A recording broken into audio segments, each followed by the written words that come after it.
Assalamualaikum warahmatullahi wabarakatuh. Alhamdulillahi rabbil alamin. Wassalatu wassalamu ala ashrafil anbiya'i wal mursalin. Nabiyyina Muhammadin wa ala alihi wa sahbihi ajma'in. Wa man tabi'ahum bi ihsanin ila yaumiddin, amma ba'd. Ikhwatal iman, kaum muslimin dan muslimat, para pemirsa dan juga para pendengar, semoga senantiasa dalam lindungan Allah. Semoga senantiasa mendapatkan rahmat dan karunia dari Allah Subhanahu wa taala. Allahumma amin. Alhamdulillah, puji dan syukur kita haturkan kehadirat Allah tabaraka wa taala yang senantiasa melimpahkan rahmat dan karunia-Nya kepada kita semua. Yang senantiasa memberikan kemudahan dan pertolongan kepada kita untuk berubudiyah. Allah Subhanahu wa taala yang memuliakan kita dengan iman, yang mengangkat derajat kita dengan taqwa, yang akan memberikan balasan terhadap amal dan ketaatan kita karena kita mengikuti tuntunan Allah dan juga bimbingan Rasulullah sallallahu alaihi wasallam. Walhamdulillah awalan wa akhira wa zahiran wa batinan. Salawat dan salam mari kita perbanyak ucapkan terutama di hari yang mulia ini untuk Nabi yang mulia Nabi Muhammad sallallahu alaihi wasallam. Allahumma salli ala Muhammadin wa ala ali Muhammad. Ikhwatal iman, para pemirsa, kaum muslimin dan muslimat rahimakumullah. Pada kesempatan yang mulia ini kita akan membahas suatu perkara yang juga merupakan salah satu dari akidah ahli sunnah wal jamaah, yang merupakan cita-cita, keinginan dan dambaan kita semua. Manakala kita telah meninggal dunia, kemudian kita melewati alam barzakh, kemudian alam akhirat, kemudian diakhiri perjalanan akhirat dengan masuk ke surga. Semoga Allah muliakan kita. Maka kita berharap jika Allah Subhanahu wa taala di akhirat kelak memuliakan kita dengan masuk ke surganya, kita berharap semoga nikmat yang paling besar yang dijanjikan oleh Allah Subhanahu wa taala itu kita bisa raih dan nikmati. Apa nikmat tersebut? Yaitu melihat wajah Allah Subhanahu wa taala. Melihat langsung kepada Allah Subhanahu wa taala. Ikhwatal iman, para pemirsa rahimakumullah. Pembahasan ini yaitu ru'yatullah yaumil qiyamah. Orang-orang yang beriman, penduduk surga akan melihat Allah Subhanahu wa taala dalam surga. Kendati bukan berkaitan dengan sifat Allah, tapi merupakan kemuliaan, keutamaan yang Allah berikan kepada orang-orang yang beriman,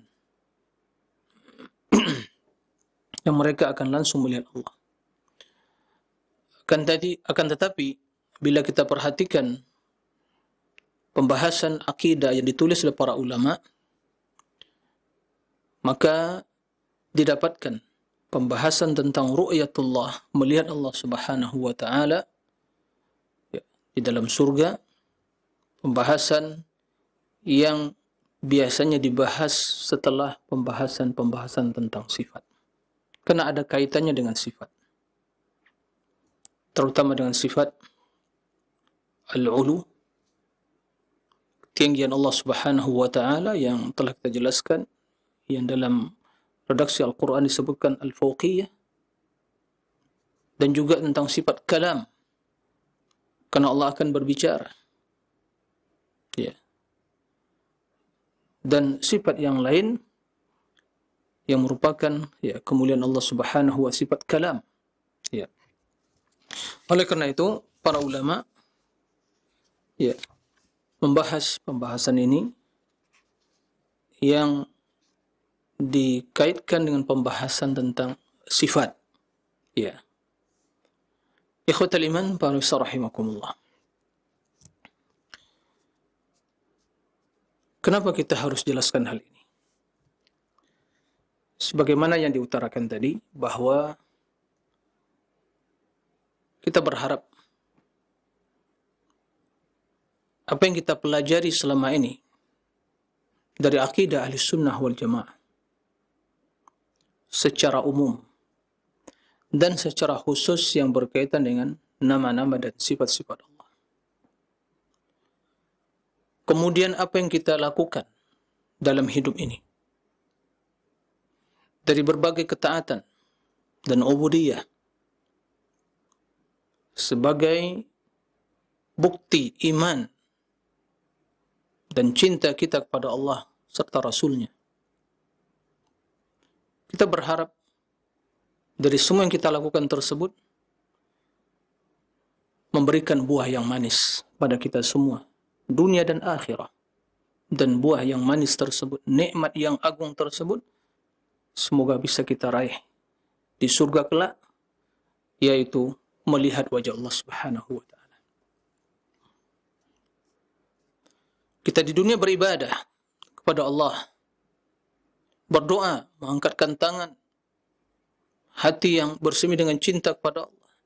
Kita membaca Al-Quran, kalamullah, mendapatkan di dalamnya janji Allah, ancaman Allah, mendapatkan di dalamnya penjelasan tentang rahmat, dan di dalamnya tentang azab, di dalamnya tentang surga dan penghuninya, dan berbagai kenikmatan di dalamnya, dan juga pembahasan tentang neraka, berbagai azab dan ancaman. Maka tatkala seorang mukmin beramal, beribadah, yang dilandasi di atas akidah yang benar, keyakinan yang sahih, maka dia berharap, ya, memohon kepada Allah senantiasa dalam doanya, doa yang dipanjatkan kepada Allah, Allahumma inni as'alukal jannah wa ma qarraba ilaiha min qawlin aw amal wa a'udzu bika minan nar wa ma qarraba ilaiha min qawlin aw amal. Ya Allah, aku memohon surga kepada surga, ya Allah, dan seluruh amalan yang akan mendekatkan diriku kepada surga, untuk masuk surga, dan berlindung dari neraka, dan dari seluruh amalan perbuatan yang akan menjerumuskan ke dalam neraka. Maka wajib bagi kita untuk mengimani semua yang tertera dalam Al-Quran yang berkaitan dengan sifat-sifat Allah dan hukum-hukum Allah yang lainnya. Ya. Termasuk dalam hal ini apa yang telah dijanjikan oleh Allah bagi orang-orang yang beriman, ini kemuliaan bagi mereka, bahwa mereka akan mendapatkan kenikmatan yang begitu besar, bahkan kenikmatan yang besar. Tidak nikmat yang lebih mulia di dalam surga daripada melihat pada wajah Allah. Kelezatan yang tiada taranya, kenikmatan yang tidak bisa dibayangkan. Makanya Nabi SAW berdoa, memohon kepada Allah untuk mendapatkan hal itu. Wa as'aluka ladzatan nazar ila wajhikal karim. Ya Allah, aku memohon kepadamu kelezatan, kenikmatan melihat kepada wajahmu. Ikhwatal iman, para besar rahimakumullah. Di sisi lain, ya, muncul pemikiran-pemikiran ahlul kalam, ya, akidah-akidah yang menyimpang, yang dilandasi di atas pemikiran ahlul kalam yang diadopsi dari teori-teori filsafat dalam teologi, dalam ketuhanan. Muncul, ya, dalam akidah tersebut pengingkaran terhadap nikmat yang mulia ini. Ya, mereka mengingkari kaum Mu'tazilah dan sekte-sekte yang lain, atau sebagian, ya, dia menetapkan tapi juga mengingkari, ya, konsekuensi dari nikmat tersebut. Nah, oleh karena itu, Ahlus Sunnah wal Jamaah, Al-Firqatun Najiyah, golongan yang selamat, wajib mempelajari dan mengetahui. Dengan tujuan, bila dia mengetahui dan mempelajari akidah ahli sunnah wal jamaah dengan dalilnya, semoga hal itu menambah keyakinan dan menjadi sebab untuk meraih kenikmatan yang dijanjikan oleh Allah Subhanahu wa taala bagi hamba-hambanya yang beriman di akhirat kelak dan secara khusus dalam surga.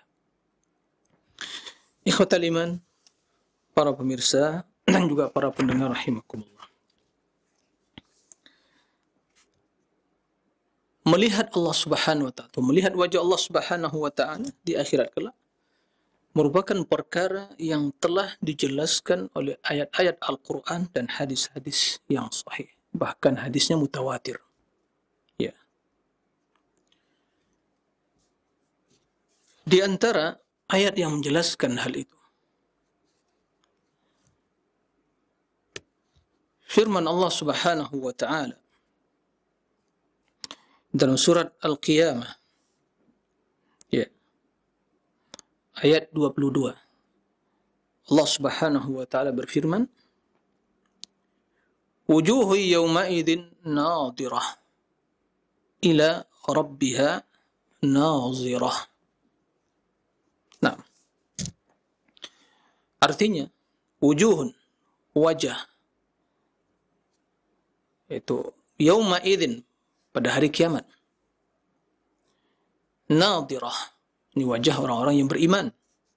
Nadhirah, berseri-seri, ceria, putih bersih, nah, memancarkan cahaya. Nadhirah. Ila rabbiha nadhirah. Wajah tersebut melihat kepada Rabbnya.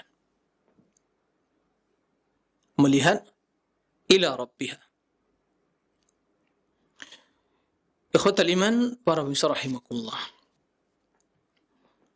Ini merupakan salah satu dalil ahli sunnah wal jamaah yang menetapkan, ya, kenikmatan yang mulia tersebut, yaitu ru'yatullah yaumil qiyamah, melihat Allah Subhanahu wa taala pada hari kiamat. Allah muliakan orang-orang yang beriman, sehingga tatkala mereka melihat pada wajah Allah, maka wajah mereka menjadi wajah yang ceria, bersih, putih, ya, bersinar, bercahaya, yang merupakan efek dari melihat pada wajah Allah. Dan kita telah jelaskan sebelumnya, wajah Allah nurun, ya, tabir, yang menutupi, ya, wajah Allah Subhanahu wa taala. Jika disingkap oleh Allah, dibuka oleh Allah di dunia ini, akan terbakar semua alam semesta ini. Sehingga tatkala Nabi SAW ditanya, "Hal ra'aita rabbak?" Rasul menjawab, "Nurun anna ara." Cahaya. Mana mungkin mata saya bisa melihatnya? Tidak kuat. Baik. Di dalam ayat ini, Allah Subhanahu wa taala menggunakan atau menyebutkan kalimat nadhirah, nazarah, yang berasal dari nazarah. Di dalam bahasa Arab, kalimat nazarah ini memiliki banyak makna, tergantung, ya, kepada huruf jar yang menyertainya. Dalam istilah bahasa Arab, tergantung, ya, hasabat ta'addi. Jadi dalam bahasa Arab ada kalimat-kalimat yang bila berdiri sendiri digunakan tanpa dikaitkan dengan huruf-huruf jar, ila, ala, fi, an, dan seterusnya, maka itu akan memiliki makna tersendiri. Dan bila dikaitkan, dihubungkan, ya, dirangkaikan dengan huruf-huruf jar, ila, ala, fi, dan seterusnya, maka itu memiliki makna juga yang terpisah. Seperti apa yang telah kita jelaskan dalam istawa, ada istawa ila, istawa, istawa ala, ya. Seperti istawa alal ars, bermakna tinggi. Istawa ila berarti qasada, ya, bermaksud. Istawa saja itu berarti sama artinya. Nah, atau sempurna. Nah, begitu juga di sini nadhara.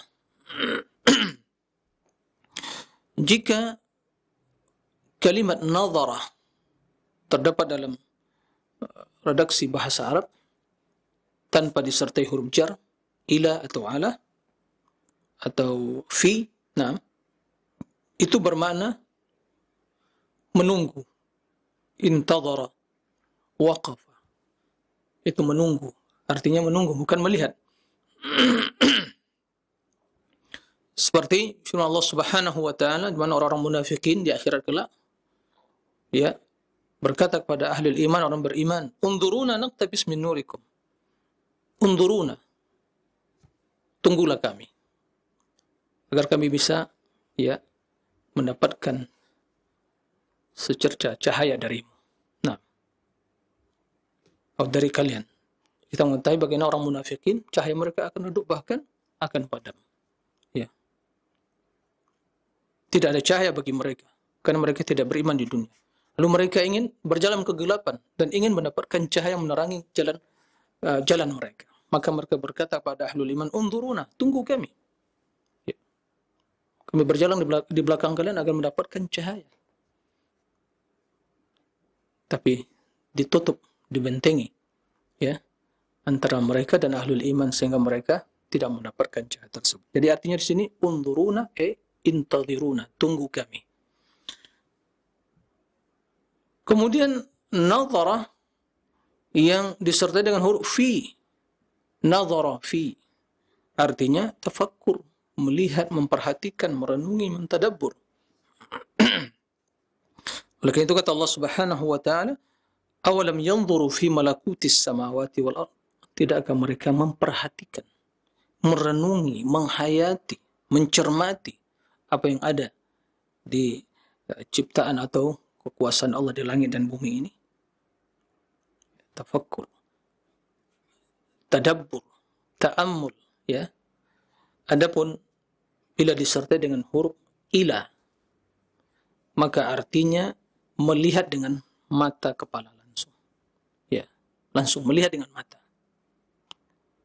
Dan apabila dinisbatkan kepada wajah, maka sudah semakin nyata maknanya bahwa yang demikian itu merupakan ya makna mengandung makna melihat secara hakiki dengan wajah langsung, ya, dengan mata. Taib. Maka kita dapatkan dalam ayat yang dibacakan tadi, dalam firman Allah, "Wujuhu yawma idzin nadhirah ila rabbiha nadhirah." Ila rabbiha nadhirah. Maka ayat ini menjelaskan secara nyata tentang apa yang dijelaskan tadi, yaitu orang-orang yang beriman mereka akan melihat langsung kepada Allah Subhanahu wa taala. Begitu juga ayat ya di dalam surat Al-An'am ayat 103, Allah Subhanahu wa taala menyebutkan, "La tudrikuhul absar wa huwa yudrikul absar wa huwal latiful khabir."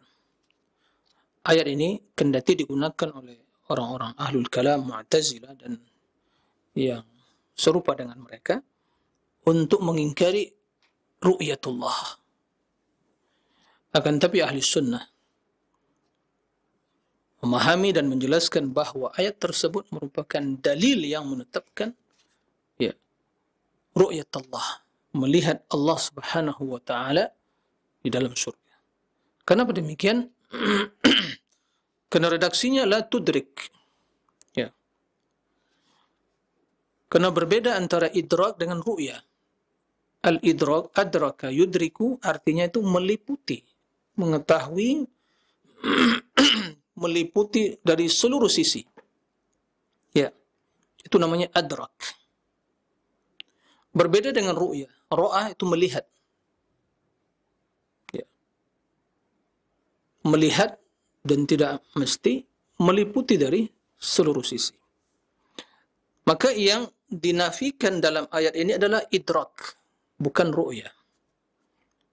Idrak na'am, mengandung makna ru'ya, melihat.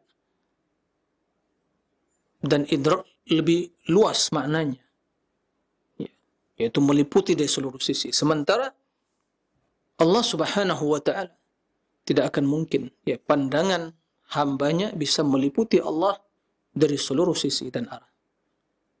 Ya. Kenapa? Karena Allah Akbar, Maha Besar. Ya. Maka ayat ini tidak menafikan ru'yah, akan tapi menafikan al-ihata, yaitu meliputi dari seluruh arah. Sebagaimana kita mengetahui tentang Allah, keagungan dan kemuliaannya, tapi kita tidak bisa mengetahui meliputi ya Allah. Keilmuan kita tidak bisa meliputi Allah dari seluruh sisi. Kita tidak mengetahui bagaimana hakikat sifatnya, hakikat zatnya, tapi kita mengetahui bahwa Allah Maha Agung, Maha Besar, dan seterusnya. Wala yuhituna bihi ilma. Begitu juga pandangan mata kita. Oleh karena itu, la tudrikul absar wa yudrikul absar. Jadi mata tidak bisa meliputi ya dalam pandangannya, meliputi Allah Subhanahu wa taala dalam pandangannya. Akan tapi Allah yudrikul absar, mengetahui, meliputi seluruh pandangan mata manusia, pandangan mata hambanya, makhluknya. Wa huwal latiful khabir. Allah latif, Maha lembut, al-khabir, ya, yang Maha mengetahui. Kelembutan Allah Subhanahu wa taala al-latif yaitu menuntut bahwa Allah meliputi hambanya, memberikan berbagai kemudahan, pertolongan, ya, keselamatan. Itu makna al-latif di sini. Nah, yang mengandung juga makna rahmah. Nah, jadi ayat ini menjelaskan bahwa Allah Subhanahu wa taala ya, akan dilihat oleh orang yang beriman. Mata mereka akan melihat langsung, tapi pandangan mata mereka tidak bisa meliputi Allah Subhanahu wa taala dari semua arah.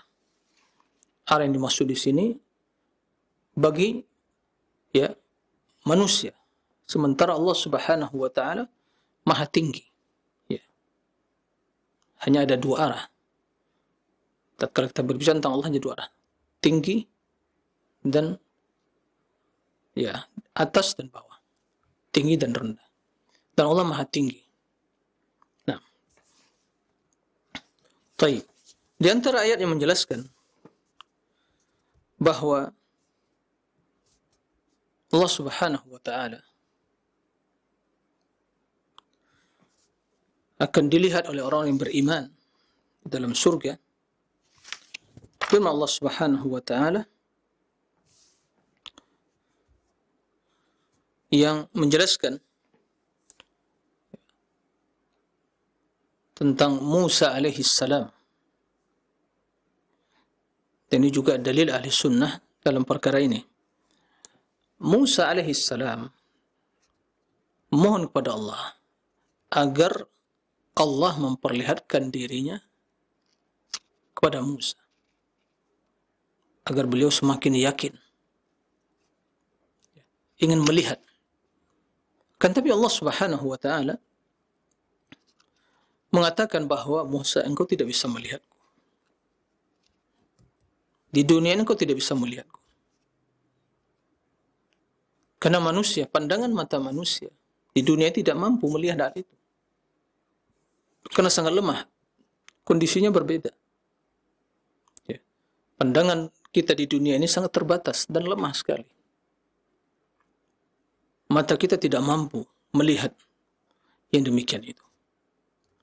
Tapi di akhirat Allah berikan kekuatan ya kepada mata orang-orang yang beriman di dalam surga sehingga melihat Allah secara langsung.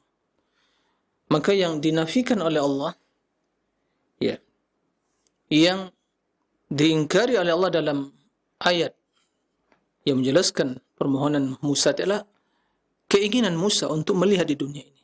Itu yang tidak bisa terlaksana. Sebagai bukti bahwa manusia ini lemah, tidak mampu melihat hal itu, begitu Allah menjelma ya, di sebuah gunung, maka gunung tersebut hancur, berantakan, hancur, ya, dan Musa tatkala itu pingsan. Nah, maka kata Allah Subhanahu wa ta'ala, "Lan tarani." Rabbi arini anzur ilaik. Qala lan tarani. Walakin dhur ila al-jabal fa in istaqarra makanahu fasawfa tarani. Falamma tajalla rabbuhu lil-jabali ja'alahu dakka wa kharra Musa sa'iqa. Kata Allah, lan tarani. Kan tapi lihatlah ke sebuah gunung. Apabila gunung tersebut masih istaqarra, ya, masih tetap utuh, kokoh, fasawfa tarani, maka engkau akan bisa melihatku. Maka tatkala tajalla rabbu lil jabal, Allah menjelma di gunung tersebut, maka ja'alahu dakka, gunung tersebut hancur dulu. Ya. Maka Musa pun ikut pingsan. Gunung begitu kuat, begitu kokoh, ya, besar, tidak mampu melihat. Tidak mampu menahan jelmaan tersebut. Apalagi manusia. Nah, yang begitu lemah. Maka ayat ini, sebagaimana kata ahli sunnah wal jamaah, akidah ahli sunnah menjelaskan tentang isbatul ru'yah. Ya. Akan tapi di akhirat, tentunya Allah Subhanahu wa ta'ala memberikan kekuatan kepada mata ahli iman, orang-orang yang beriman, untuk bisa melihat Allah Subhanahu wa ta'ala. Hal yang menjelaskan perkara tersebut, bahwa ya mustahil Musa melihat sesuatu yang tidak mungkin. Ya, mustahil. Jadi mungkin, kemungkinan itu bisa ya terjadi, tapi tidak di dunia ini, di akhirat. Nah, kemudian juga yang diingkari oleh Allah Subhanahu wa ta'ala pada Musa bukan ya ru'yah tersebut, tapi kemampuan ya Musa untuk melihat. Tidak akan mungkin bisa terlihat. Yaitu di dunia ini, karena tidak mampu. Begitu lemahnya pandangan mata manusia di dunia ini. Jadi bukan sesuatu yang mustahil. Buktinya tatkala Allah menjelma ke gunung tersebut, sebuah gunung tersebut, maka Musa pingsan dan juga gunung tersebut menjadi hancur sebagai pertanda bahwa mata manusia tidak mampu melihat ya Allah Subhanahu wa ta'ala di dunia ini. Taib. Ikhwatal iman, para pemirsa rahimakumullah. Di antara ayat yang menjelaskan bahwa orang-orang beriman akan melihat Allah Subhanahu wa ta'ala di akhirat kelak, di dalam surga,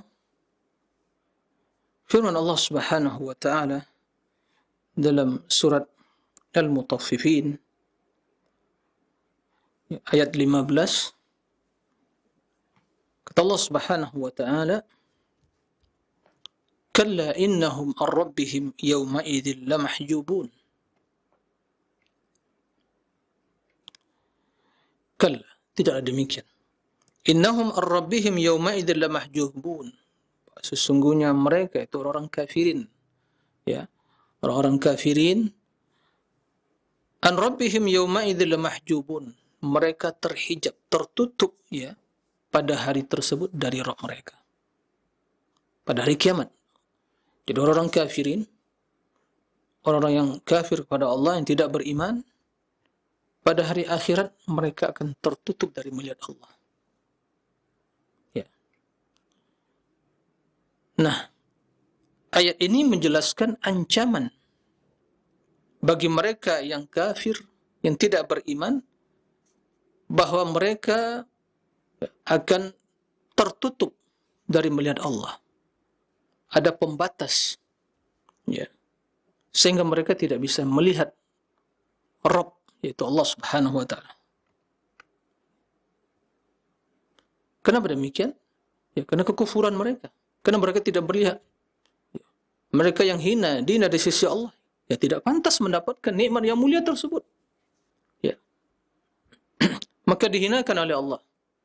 Di antara bentuk azab yang Allah berikan kepada mereka, tertutupnya mereka dari melihat Allah. Nah, maknanya, pemahamannya, berarti orang-orang yang beriman melihat Allah. Karena seandainya orang beriman juga tertutup dari melihat Allah, berarti sama kondisi mereka, orang kafirin. Maka ini jelas suatu kezaliman, bertentangan dengan hikmah Allah. Karena tidak akan mungkin sama orang beriman dengan orang kafirin. Nah, orang mujrim tidak akan sama dengan orang yang berbuat baik. Nah, oleh karena itu, tatkala mereka orang kafirin, orang yang kafir tertutup, terhijab dari melihat Allah, maka orang-orang yang beriman akan dimuliakan oleh Allah Subhanahu wa taala dengan melihat Allah Subhanahu wa taala langsung. Jika tidak demikian berarti sama posisi mereka, maka jelas ini suatu kebatilan. Nah, ini yang dipahami oleh ahli sunnah. Terutama dalam hal ini, ya, ada nukilan yang bagus dari Imam Syafi'i rahimahullah yang diriwayatkan oleh murid senior beliau, Imam Al-Muzani, dan juga murid-murid yang lain. Al-Imam Al-Muzani, ya, ini murid senior beliau. Dan Syafi'i pernah mengatakan, "Anta ya Muzani nasiru madhabi." Wahai Muzani, engkau adalah, ya, pejuang madhabku. Begitu, ya, dekatnya Imam Muzani kepada Imam Syafi'i, mendapatkan pujian dari beliau. Imam Al-Muzani menjelaskan, Sami'tu Syafi'i yaqulu fi qawli ta'ala. Saya mendengar langsung Imam Syafi'i, guruku Syafi'i, mengatakan, menjelaskan, ya, tentang firman Allah Subhanahu wa taala, "Kalla innahum ar-rabbihim yawma idzin lamahjubun." Ya, tidak demikian, sesungguhnya mereka itu orang kafirin akan terhijab, terhalang, ya, dari melihat dari Rabb mereka, ya, melihat Rabb mereka. An rabbihim yawma idzin lamahjubun. Kata Imam Syafi'i rahimahullah, "Fiha dalilun ala anna awliya'ahu yarawna rabbahum yawmal qiyamah." Ya, ayat tersebut sebagai dalil yang menjelaskan bahwa para wali Allah, yaitu orang beriman dan bertakwa, akan melihat Rabb mereka pada hari kiamat. Hati mereka tidak terhijab, tidak tertutup. Nah, begitu juga yang diriwayatkan Imam Rabi' bin Sulaiman al-Muradi. Naam. Imam Rabi' bin Sulaiman ini juga murid senior Imam Syafi'i, perawi kitab Risalah yang masyhur, ya. Beliau yang meriwayatkan Imam Syafi'i. Nah, Rabi' bin Sulaiman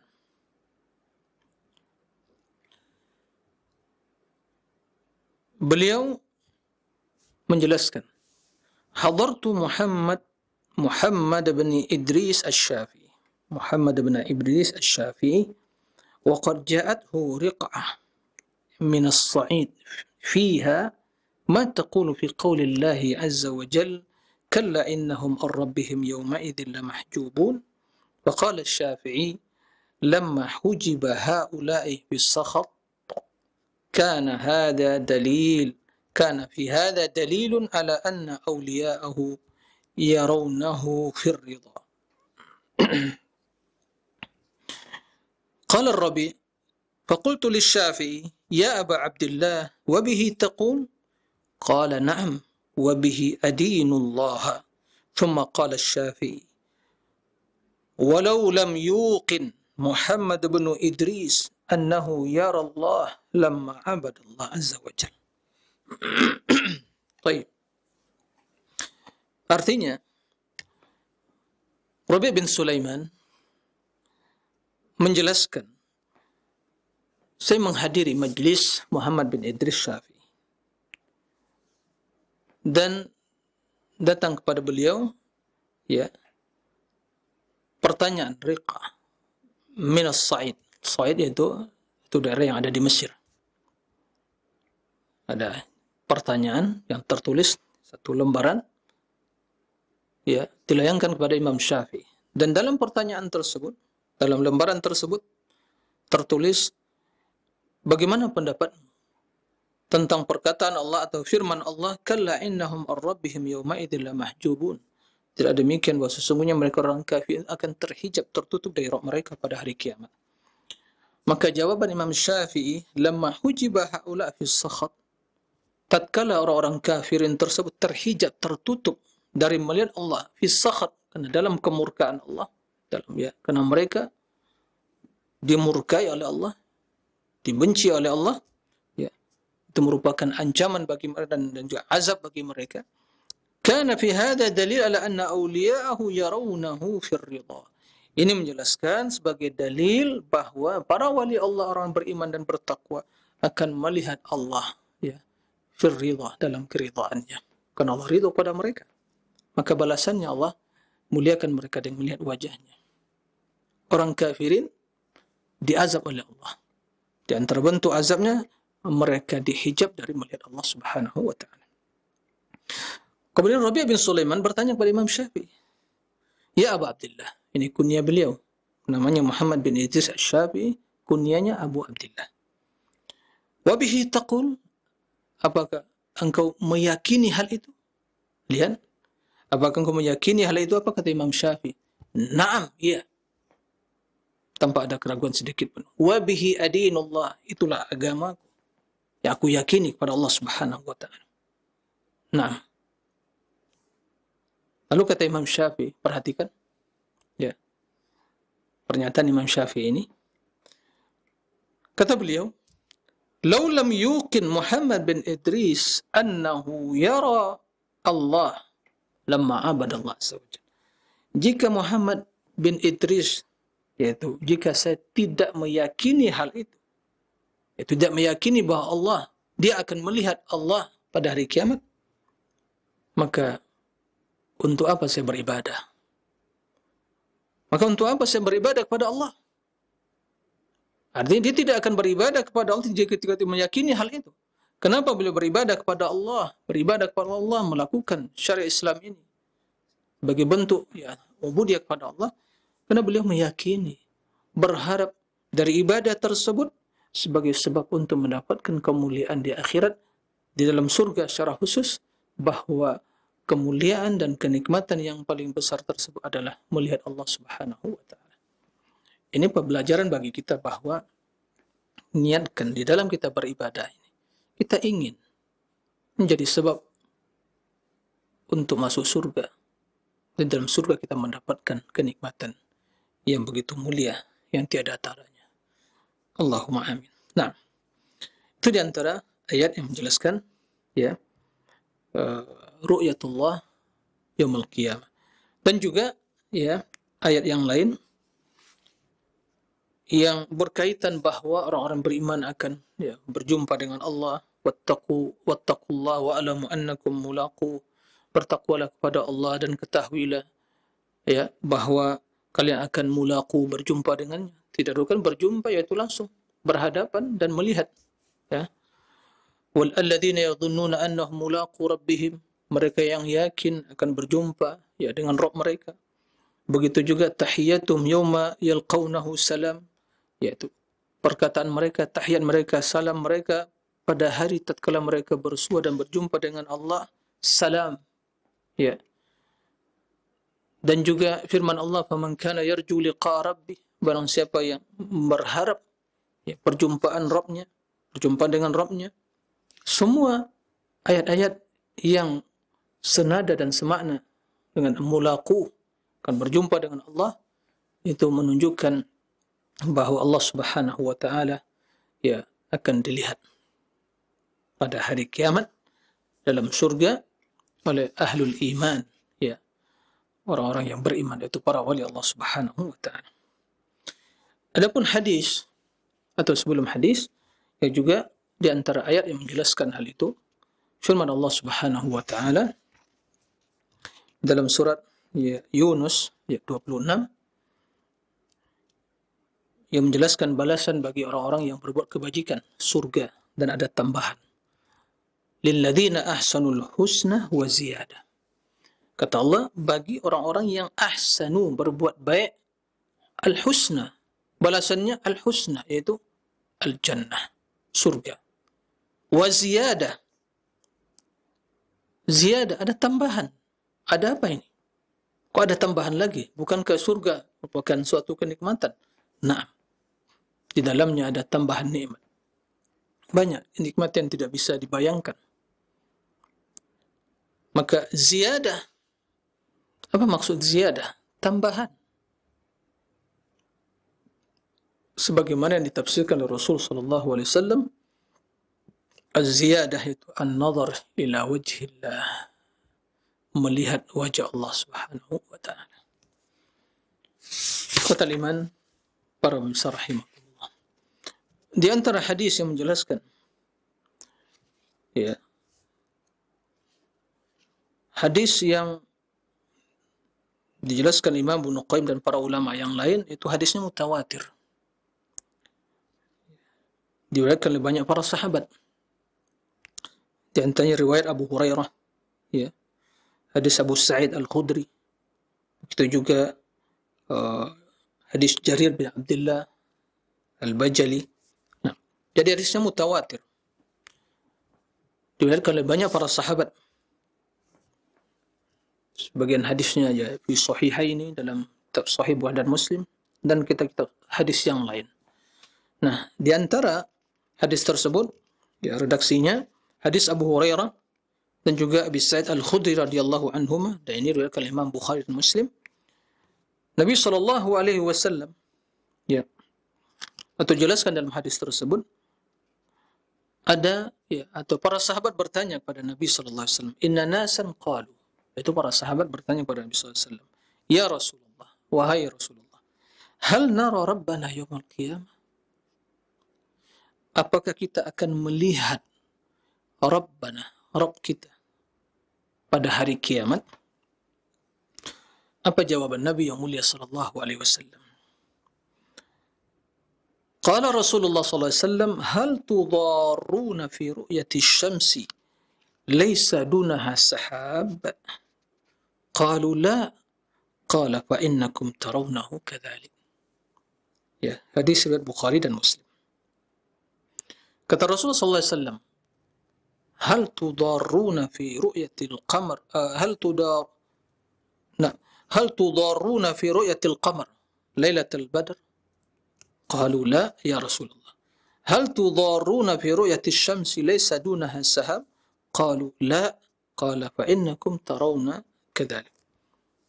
Apakah kalian kesulitan dan berdesak-desakan, ya, fi ru'yatil qamar, untuk melihat, ya, purnama, melihat bulan di malam purnama, ya, Lailatul Badar?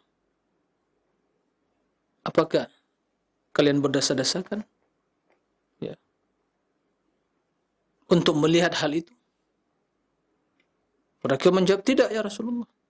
Hal tudarruna fi ru'yati syamsi laysa dunaha sahab? Apa kalian juga berdesak-desakan untuk melihat, ya, matahari yang tidak ditutupi oleh awan?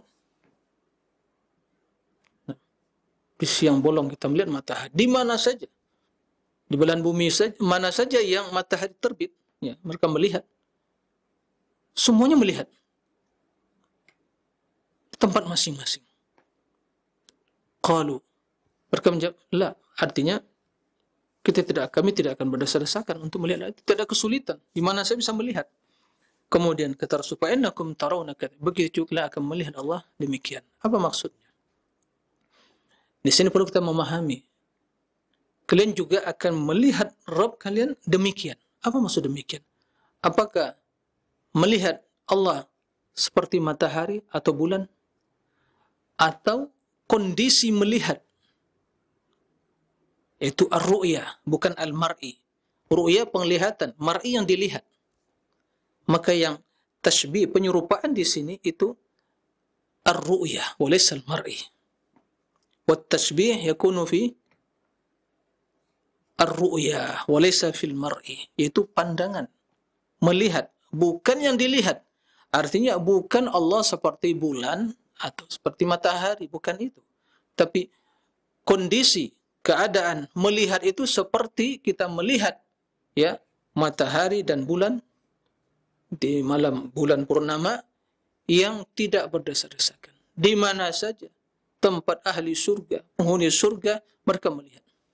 Dan surga luas sekali. Nah, bertingkat-tingkat.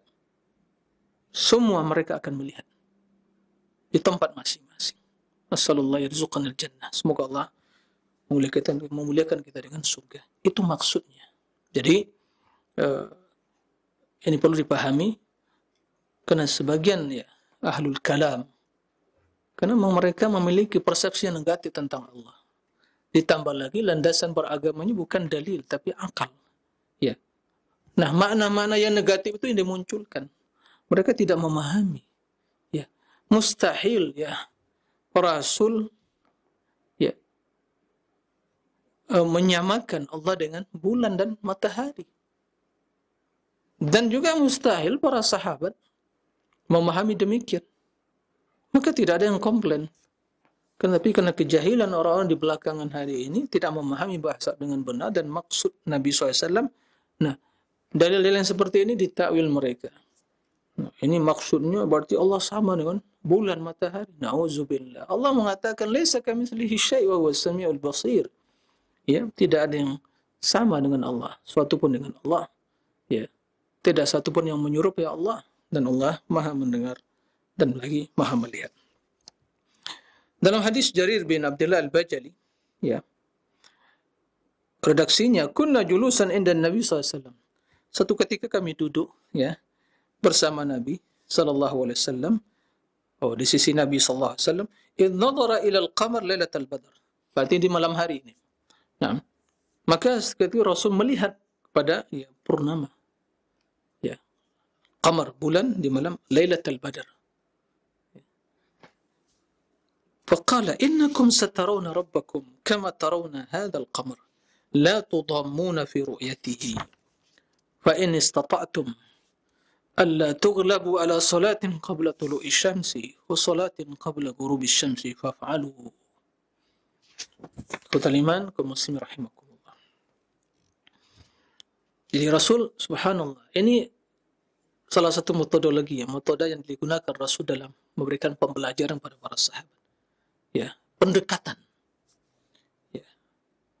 Jadi tatkala Rasul melihat di malam hari, melihat bulan ya purnama, kemudian di sekitar Rasul ada para sahabatnya, Abu Bakar, Umar dan yang lainnya, maka Rasul ingin memberikan sebuah pembelajaran bagi mereka, pelajaran yang berharga dalam itu. Tatkala beliau melihat bulan, maka Rasul mengatakan, innakum satarawna rabbakum kama tarawna hadzal qamar. Kemudian apa maksudnya? La tudarruna bi ru'yati. Kalian semua akan melihat, ya, akan melihat Rabb kalian seperti melihat qamar ini, bulan ini. La tudarruna bi ru'yati. Kalian tidak berdesak-desakan. Ya. Untuk melihatnya. Masing-masing kalian melihat. Subhanallah. Kemudian kata Nabi SAW, ada pelajaran yang sangat berharga dalam hadis ini. Mari simak. Kemudian kata Nabi SAW, فَإِنِ اسْتَطَعْتُمْ أَلَّا تُغْلَبُوا عَلَى صَلَاةٍ قَبْلَ طُلُوعِ الشَّمْسِ وَقَبْلَ غُرُوبِ الشَّمْسِ. Jika kalian mampu untuk tidak terlambat, ya, terlewatkan dari melakukan solat sebelum terbit matahari dan sebelum tenggelam matahari, maka lakukan. Artinya Rasul memotivasi mereka, mari dijaga dua solat ini. Solat sebelum terbit matahari itu solat subuh, dan solat sebelum terbenam matahari, yaitu solat asar.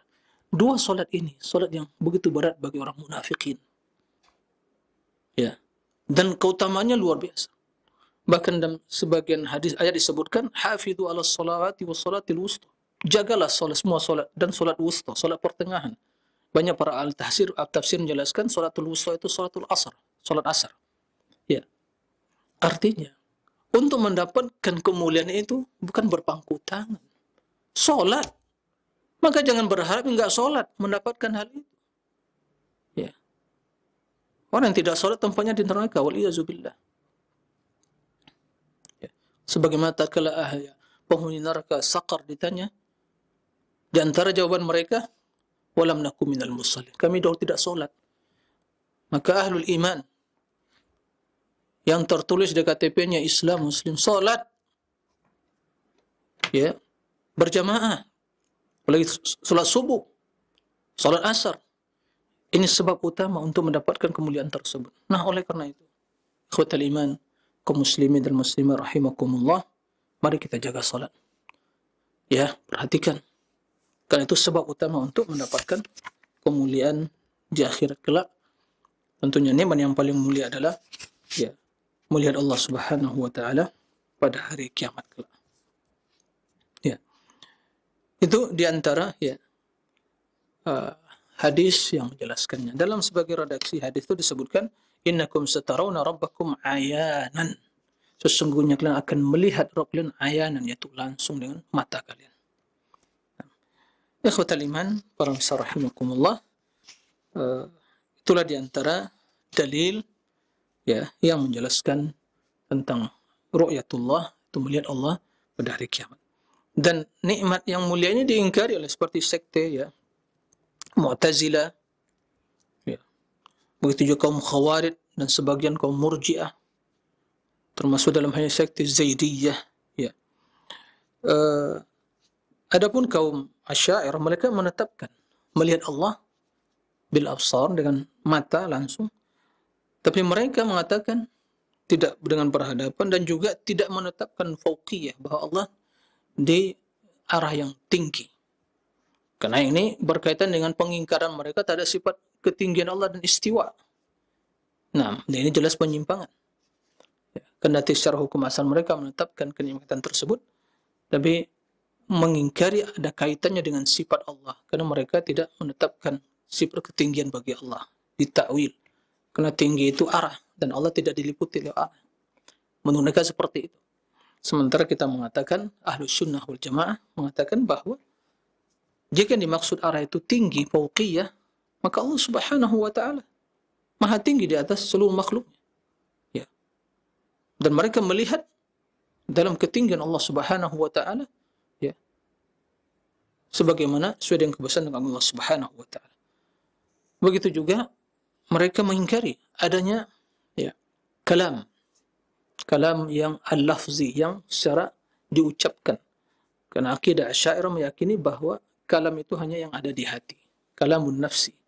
Ini juga tidak tepat dan bertentangan dengan akidah Ahlussunnah wal Jamaah, karena seperti yang kita jelaskan sebelumnya, kalam itu adalah yang bisa didengar dan juga bil huruf, dengan huruf. Allah berbicara sesuai dengan kebesaran dan keagungannya, tidak serupa dengan pembicaraan manusia. Ya. Adapun kalamun nafsi itu tidak dinamakan kalam menurut ahli bahasa. Ya. Taib. Ikhwatal iman, para pemirsa rahimakumullah, itulah ya akhir pembahasan kita tentang pembahasan sifat ini.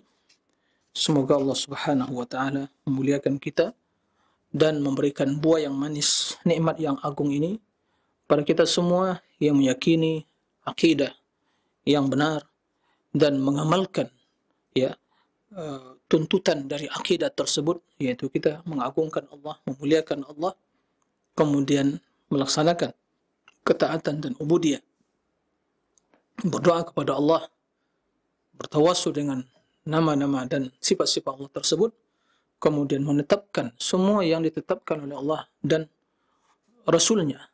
Karena barang siapa yang mengingkari suatu kemuliaan, maka dia akan terhalang mendapatkannya. Maka dipastikan mereka yang mengingkari bahwa Allah tidak bisa dilihat pada hari kiamat, dan itu merupakan kenikmatan yang besar, apakah dia akan berusaha untuk mendapatkan kenikmatan tersebut? Tidak akan mungkin. Kaum Mu'tazilah tidak akan berusaha, karena mereka tidak meyakini ada nikmat yang mulia itu. Kaum Jahmiyah dan yang lainnya. Maka sebagaimana kata Imam Syafi'i tadi, karena beliau meyakini bahwa akan melihat Allah pada hari kiamat dalam surga, dan untuk mendapatkan kenikmatan tersebut dengan berubudiyah, maka kata beliau, laulam yuqin Muhammad bin Idris hada lama abadallah. jika Muhammad bin Idris Syafi'i tidak meyakini dia akan bisa melihat Allah pada hari kiamat dalam surga, maka dia tentu tidak akan beribadah. Untuk apa beribadah? Ya. Jika tidak membuahkan nikmat yang mulia, yaitu masuk surga dan mendapatkan kenikmatan yang besar, yaitu melihat Allah Subhanahu wa taala. Semoga kita semua menjadi orang-orang yang dimuliakan dengan masuk surga dan dimuliakan dengan nikmat tambahan, yaitu melihat pada wajah Allah Subhanahu wa taala, ya, dalam kenikmatan, kesenangan dan ya kemuliaan yang dimuliakan, yang diberikan oleh Allah Subhanahu wa taala kepada penghuni surga. Allahumma amin. Demikian, wallahu a'lam. Barakallahu fikum. Jazakallahu khairan Ustaz. Terima kasih atas pelajaran dan bimbingan yang telah disampaikan kepada kami di kesempatan pagi hari ini. Semoga Allah memberkahi, memberikan taufik dan memudahkan kita untuk bisa memahami dan bisa mengamalkan serta menyampaikan kepada orang-orang terdekat, orang-orang kita cintai. Ikhwatul Islam, bagi Anda yang ingin memperdalam seputar pembahasan kali ini, silahkan. Kami harapkan sekali pertanyaan Anda berkesesuaian dengan apa yang telah Ustaz jelaskan. Silahkan, kami tunggu, sebutkan nama Anda dan dari mana Anda berasal. Halo. Assalamualaikum. Waalaikumsalam warahmatullahi wabarakatuh. Ibu, dengan siapa, di mana ini? Dengan Ibu Istiqomah di Bekasi, Ustaz. Silahkan pertanyaannya. Mohon izin bertanya, Pak Ustaz. Ya. Saya baca hadis Riyadhus Shalihin yang bab takwa, Ustaz. Itu ada riwayat bahwa umat Rasul 70.000 akan masuk surga tanpa dihisab. Dan sahabat bertanya, siapakah itu Rasul? Itu yang orang tidak diruqyah maupun meruqyah. Nah, di akhir hadis itu ada penjelasan bahwa boleh meruqyah dengan ayat-ayat Al-Quran atau doa-doa Nabi. Bagaimana memaknai hadis tersebut, Pak Ustadz? Kan Rasul juga pernah kena sihir, pernah juga diruqyah. Dan saya juga pun udah 3 tahun lebih ini, Pak Ustadz, sakit. Dengan medis pun juga sudah saya lakukan. Saya juga sampai sekarang masih berobat medis, tapi sepertinya saya ada hal lain. Baik, cukup sudah bisa kami pahami, Ibu. Pertanyaan Ibu berkaitan dengan... Iya, apakah saya boleh mempercayain kiriman-kiriman itu meruqyah diri sendiri? Ya, terima kasih Ibu atas pertanyaannya. Wassalamualaikum warahmatullahi wabarakatuh. Silakan Ustaz. Waalaikumsalam warahmatullahi wabarakatuh. Nah, terima kasih kepada Ibu Istiqomah di Bekasi. Barakallahu fiik. Semoga senantiasa ya istiqomah di atas agama Allah dalam setiap kondisi dan keadaan, terutama di kondisi yang sedang dialami beliau. Dan juga saya berdoa semoga Ibu ya diberi kesembuhan oleh Allah Subhanahu wa taala. Tetap ya optimis, jangan pesimis. Semua itu ya, kesembuhan itu di tangan Allah Subhanahu wa taala. Tapi kita diperintahkan untuk berusaha berobat ya. Termasuk dalam hal ini meruqyah, yaitu membacakan ayat Al-Quran atau hadis-hadis atau doa yang diajarkan Nabi SAW untuk ya pengobatan, ya kesembuhan, untuk kesembuhan. Nah, termasuk dalam hal ini Al-Fatihah, Kursi, Allahu Ahad, Qul a'udzu birabbil falaq, Qul a'udzu birabbin nas, dan secara umum ayat Al-Quran karena syifa. Ya. Maka dalam hal yang jadi pertanyaan beliau, dalam hadis itu ada 70.000 ya, sab'una alfan dari umat Nabi SAW yang akan masuk surga tanpa dihisab dan tanpa diazab. Disebutkan sifat mereka. Kata Nabi SAW, humul ladina la yastarqun, wa la yaktawun, wa la yatatayyarun, wa ala rabbihim yatawakkalun. Ada 4 sifat mereka. La yastarqun. Yastarqun tidak minta ya diruqyah. Yang pertama. Yang kedua, wala yaktawun, tidak menggunakan pengobatan dengan kai, gitu ya, besi panas. Ya. Kemudian yang ketiga tidak tatayur. Tatayur itu mungkin ya kesimpulannya adalah sikap pesimis atau optimis dengan melihat suatu ya benda atau mungkin kejadian. Dan ini dahulu jahiliyah dikaitkan dengan terbangnya burung ke kanan dan ke kiri. Kalau ke kanan berarti mereka optimis, kemudian ke kiri itu pesimis ya. Begitu juga mungkin seorang melihat kejadian, insiden tabrakan di depan dia, kemudian dia kembali ke rumahnya. Dan keyakinan kalau dilanjutkan perjalanan dia untuk hajat tertentu yang telah diniatkan, maka itu akan menimpa dia juga. Ini tatayur namanya. Maka tidak boleh. Taib. Kemudian wa ala rabbihim yatawakkalun. Ini kesimpulannya nih. Ini adalah landasannya. Mereka hanya bertawakal kepada Allah. Dia kena tingkat tawakal mereka, ya. Tingkat tawakal yang paling tinggi, maka mereka tidak ada tatayur, tidak ada penggunaan dengan cara kai tadi, pengobatan, kemudian dengan yastarqi. Karena yastarqi itu kan masih ada keyakinan ya meminta kepada orang lain. Artinya, bahkan itu yastarqi itu meminta kepada saudara kita untuk meruqyah kita. Nah, orang yang bertawakal itu mereka hanya tergantung atau bergantung pada Allah.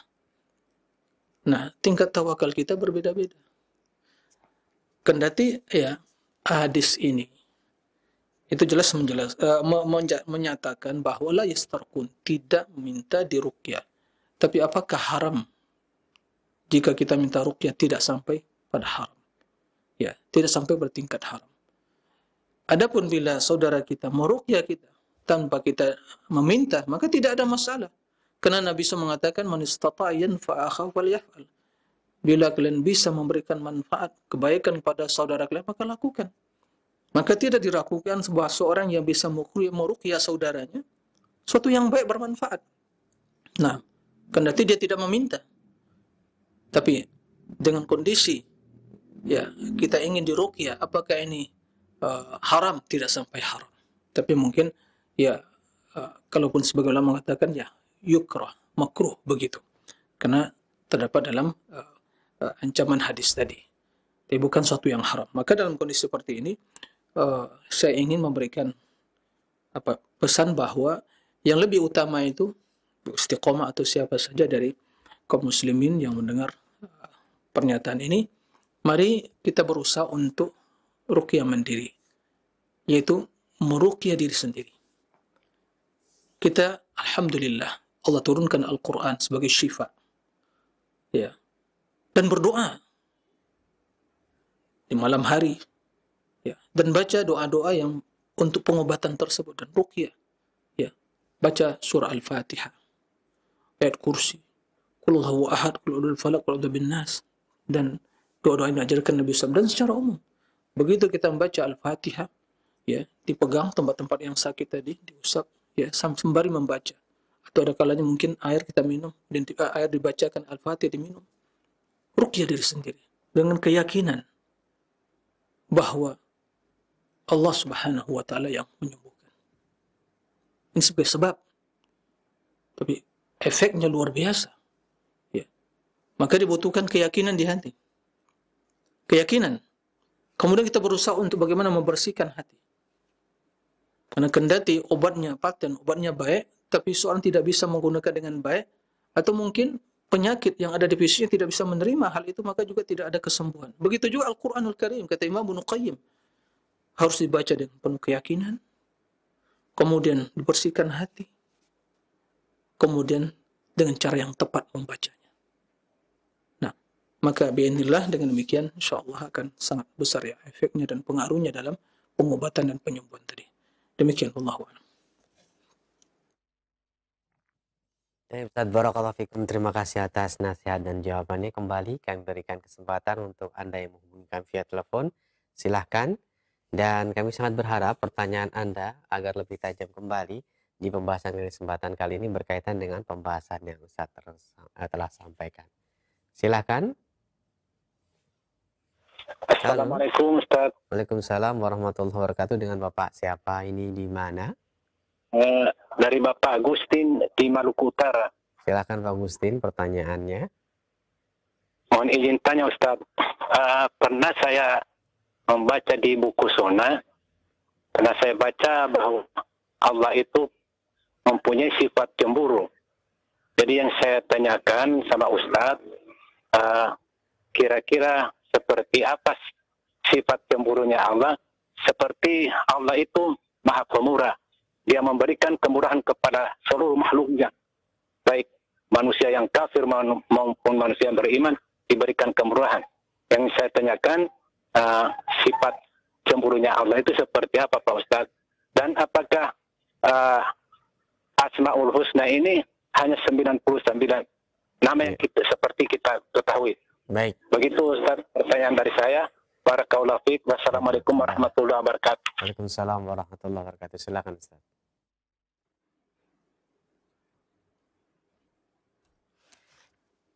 Nah, baik. Terima kasih kepada Pak Gustin di Maluku. Barakallahu fiik atas pertanyaannya. Jadi ada sifat cemburu begitu ya. Kemudian ada juga tadi pertanyaan tentang masalah Asmaul Husna, apakah 99 saja. Kemudian bagaimana sifat cemburu tersebut? Ya. Tidak diragukan bahwa di dalam hadis disebutkan Allah itu yaghar. Dalam bahasanya ghara yaghar, itu cemburu, artinya dalam terjemahan kita. Kan tapi perlu kita pahami terjemahan ya khususnya bahasa ini bahasa yang sangat terbatas ya. Tapi sudah alhamdulillah sudah bisa menerjemahkan kepada kita sebagian makna yang insya Allah memberikan makna. Oleh karena itu tidak diragukan bahwa kalau terjemahan dalam bahasa kita yaghar itu mencemburu, oke lah kita pahami cemburu. Tapi yang perlu kita yakini ya bahwa sifat Allah, perbuatan Allah tidak sama dengan apa yang kita pahami dari sifat dan perbuatan manusia. Kita memahami manusia cemburu. Ya. Dan bagaimana kecemburuan Allah? Yaitu Allah begitu melihat, mendapatkan hamba-hambanya melakukan hal-hal yang menyelisih perintah Allah, melanggar aturan Allah, Allah yaghar. Idan tuhikat maharimuhu, apabila dilanggar aturan-aturan Allah. Dan tentu yang demikian itu mengandung makna kemarahan. Ya. Oleh karena itu, ahli sunnah wal jamaah menetapkan dengan keyakinan bahwa kecemburuan Allah tidak sama dengan kecemburuan manusia. Jelas berbeda karena landasannya laisa kamitslihi syai' wa huwas samiul basir. Maka tatkala ditanyakan bagaimana, nah ini tidak bisa kita jawab bagaimana. Ya. Karena sebagaimana kata Imam Malik rahimahullah, kaif majhul. Bagaimana sifat itu majhul. Tapi makna kita pahami. Oleh karena itu, karena para sahabat dan para ulama kita ahli bahasa Arab, mereka memahami. Tidak ada yang menanyakan bagaimana cemburu tadi. Gitu. Tapi kita yakin hadisnya sahih. Jadi bagaimana Allah itu, kapan Allah itu cemburu? Tatkala di kalangan hambanya ini melanggar aturannya. Ya. Melanggar aturan Allah Subhanahu wa taala. Ya, dilanggar batasan-batasan syariat tadi. Nah, yaitu perbuatan-perbuatan yang haram. Nah, itu maka Allah akan yaghar. Nah, oleh karena itu Allah Subhanahu wa taala mengharamkan berbagai kemungkaran, berbagai kefasikan, fahsya wal munkar. Nah, itu maksud. Nah, adapun pertanyaan yang kedua, apakah Asmaul Husna itu hanya 99? Tidak.